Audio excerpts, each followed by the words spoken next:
In this age, you would think the internet and with all this connectivity through social media would have made our lives easier and higher quality.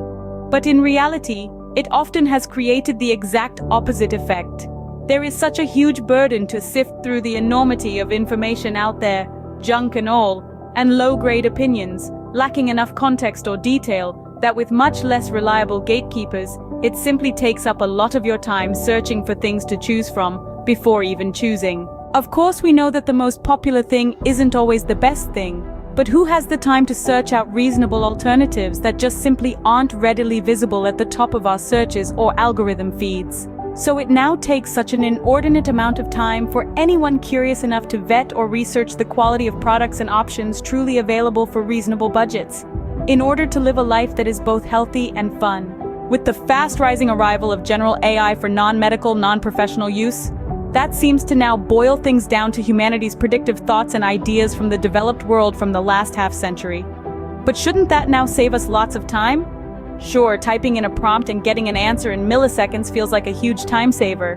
But also accepting those answers from such computer models feels nevertheless like being boxed in, yet again, in the similar way that the most popular or clickbaity advice have already been dominating search engines and algorithms of history up till now.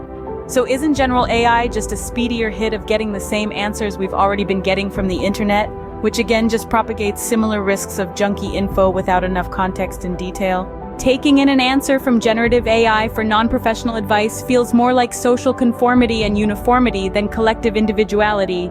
I mean, forget about aging well. That's like jumping too far ahead. No one size fits all, so if you conform with the most popular advice, you're bound to find flaws and dissatisfaction because, well, we are individuals too. And without living well in the modern world today in whatever circumstances or situation you are in at the moment, it obviously feels more difficult to consider we'd be aging well too.